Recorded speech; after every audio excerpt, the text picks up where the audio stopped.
Bonjour et bienvenue dans une nouvelle vidéo de Do It Yourself Inspiration, idées à réaliser soi-même. Et aujourd'hui, je vais partager avec vous des trucs et astuces pour la couture que j'ai trouvé sur internet et qui peuvent vous simplifier la vie en couture. Donc, première astuce. Donc, on a plusieurs possibilités. Donc, on a un fil. Donc, par exemple, c'est comme, par exemple, on a un bout de fil compliqué, on a du mal à l'enfiler.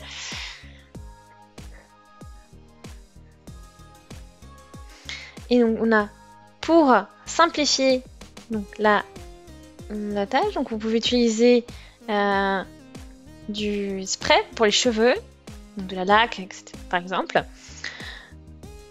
Vous en mettez un peu sur votre bout de fil. Comme ça c'est bien solide. Et vous pouvez l'enfiler beaucoup plus facilement. Donc ça fonctionne plutôt bien.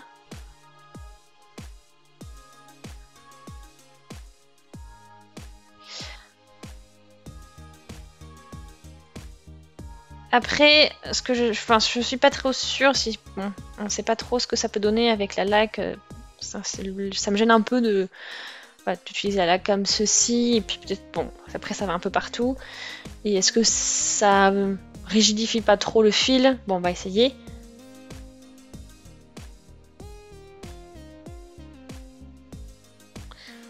Vous voyez, en plus, ça ne fonctionne pas non plus du premier coup, du moins.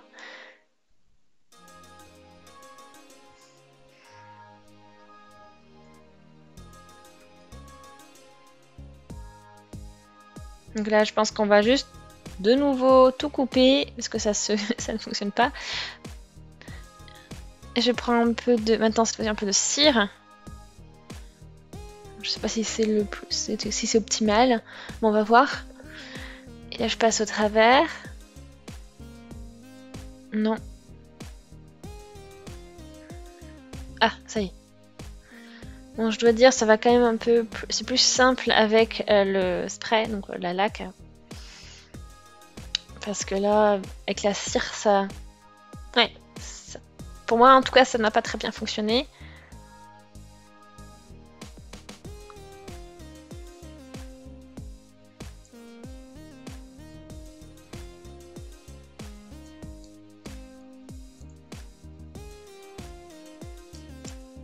Donc ensuite, on arrive à la suite. Donc là, j'ai un morceau de tissu. Vous pouvez voir où il nous reste donc ces petits bouts de fil qui peuvent rester fixés au tissu ou autre. Et après, en fait, on va prendre du scotch, de l'adhésif, et on va faire des allers-retours avec. Donc on va le positionner au niveau des doigts, comme ceci, et tapoter ensuite sur votre tissu. Et après, vous pouvez vraiment le nettoyer comme ça, en fait.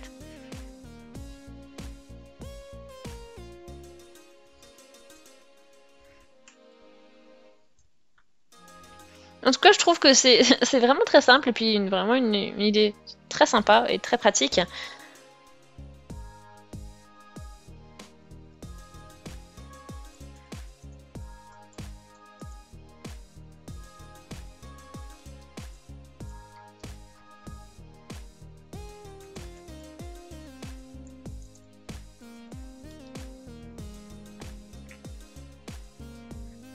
Donc là, on voit bien.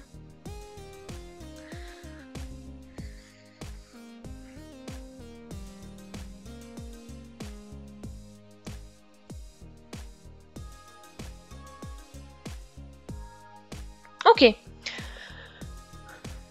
Donc j'ai testé, vous avez vu, plusieurs tissus. Donc je trouve que c'est une idée vraiment cool, pourquoi pas.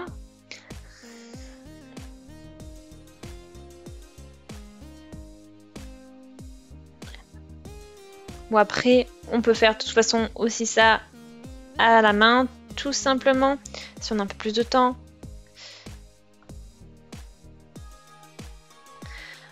Astuce suivante, vous connaissez peut-être déjà cette astuce, mais je la montre quand même, on la trouve très rapidement, très souvent sur internet.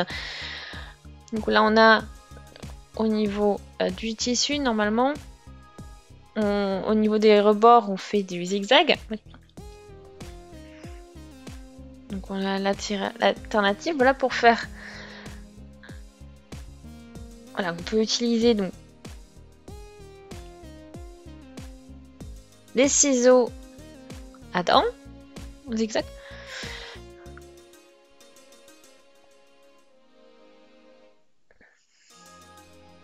Bon, après, je suis pas forcément très fan.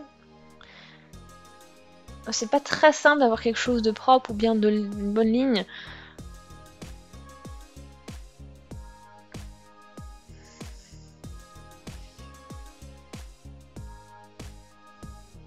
Et donc là, bon, c'est vraiment pour faire joli, pour coudre. Si vous voulez, vous pouvez utiliser donc cette méthode, mais sinon, vous pouvez rester au point zigzag. Ensuite, autre astuce, quand on a donc une nouvelle bobine de fil, des fois donc c'est difficile de l'ouvrir et d'avoir cette bout de fil, et donc on le sort comme ceci, on peut débouchonner et ensuite sortir le fil. Donc, je trouve que ça c'est vraiment une idée super cool, et puis après si jamais ou quand vous avez terminé de travailler, vous pouvez de nouveau le refaire, le rebloquer, comme ça votre fil ne part pas dans tous les sens. Autre possibilité, avec des épingles, donc quand vous avez quelque chose d'assez épais. Donc j'ai aussi un savon pour les mains. Donc on va faire le test avec ou sans savon. Donc là je vais positionner. Donc ça marche bien. Et cette fois-ci je transperce le savon avec le savon. Alors au niveau du ressenti, voilà, ça va peut-être un peu plus vite si on passe dans le savon, mais c'était déjà relativement simple la première sans. Et après vous pouvez aussi utiliser donc ce qui peut être très pratique aussi, c'est utiliser ces petites pinces pour la couture. Alors autre astuce que j'ai trouvée aussi sur internet, qui est assez répandue, c'est avec le biais. Donc c'est toujours un sacré travail si on veut le plier soi-même. Et ici, donc, cette construction, cette réalisation permet de faire ça de manière un peu plus automatique. Et en fait, vous voyez, il y a deux ouvertures avec du carton. Donc on a une première fente. Donc la première c'est... Donc ça c'est la moitié en fait de la largeur du ruban. Et ensuite le but c'est bien sûr d'avoir les côtés pliés comme il faut. Et voilà, donc l'autre trait supérieur à la taille bien sûr du ruban, que vous puissiez le rentrer sans le plier. Et ensuite, voilà, de manière à ce qu'il se plie de manière équivalente des deux côtés. Et après, l'idée c'est de passer, vous avez vu, de mettre des épingles pour pouvoir fixer. Et vous n'avez plus qu'à tirer progressivement. Après, j'aurais pu mettre aussi cette coupure un peu plus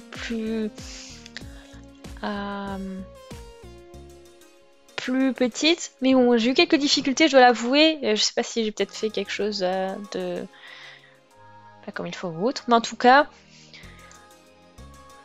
on peut aussi tout simplement repasser tout ça. C'est l'idée aussi pour bloquer et marquer le pli en fait.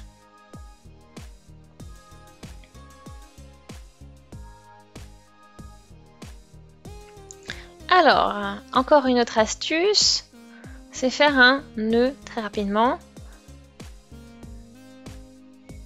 Donc on prend notre fil, on le double. On peut prendre le bout comme ceci. Et on fixe en haut. Après on va prendre le fil, donc un côté du fil. Le côté où on n'a pas la fin. Hein. Vraiment là où le fil qui boucle. Et ensuite on fait plusieurs. Voilà, on enroule autour de l'aiguille. Et on passe au travers. Et on a un nœud pratique. Alors je trouve que l'idée est vraiment très cool et très simple. L'idée sauf...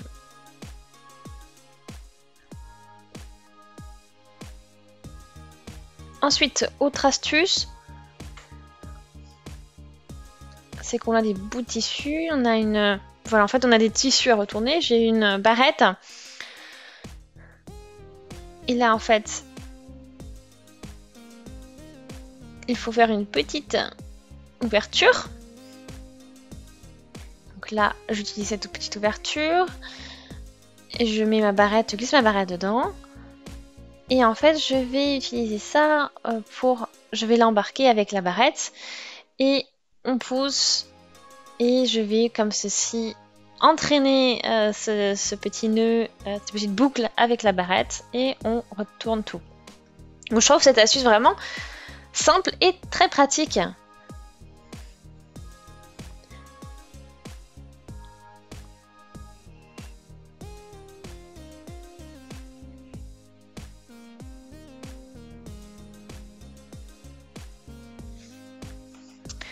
Voilà, donc après, autre astuce, c'est avec bien sûr la pince à nourrice. Et on fait quelque chose de similaire, en fait on va dedans et puis ensuite on passe au travers. Donc deux possibilités, donc une qui est peut-être plus commune que l'autre, mais les deux fonctionnent bien.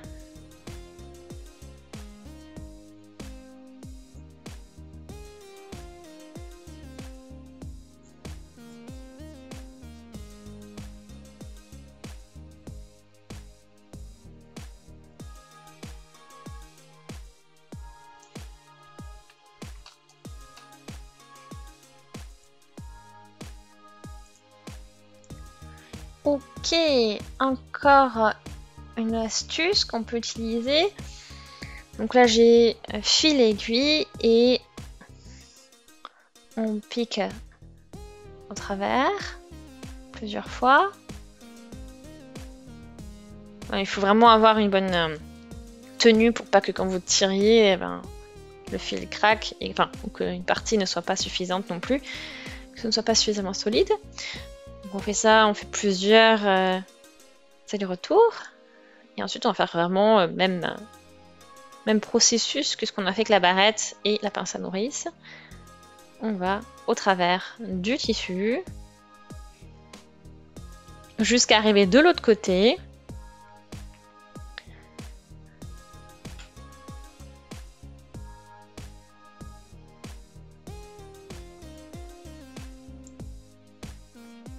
Et là on passe donc le fil au travers. Donc c'est vraiment une idée, voilà, pratique.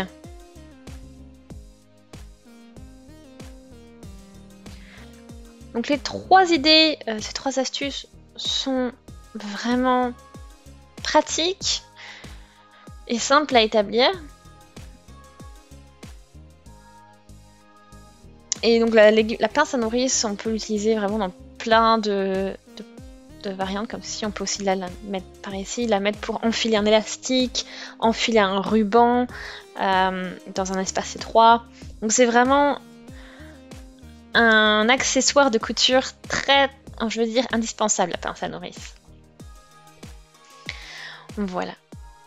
Donc c'était toutes les différentes astuces que je voulais vous présenter aujourd'hui. Donc j'espère vraiment que ça vous a plu, que vous avez passé un bon moment, que vous avez appris des choses. Si c'est le cas, aimez la vidéo, laissez des commentaires, des avis, des suggestions. Abonnez-vous à la chaîne si ce n'est pas encore fait. Et on se dit à très vite. Salut!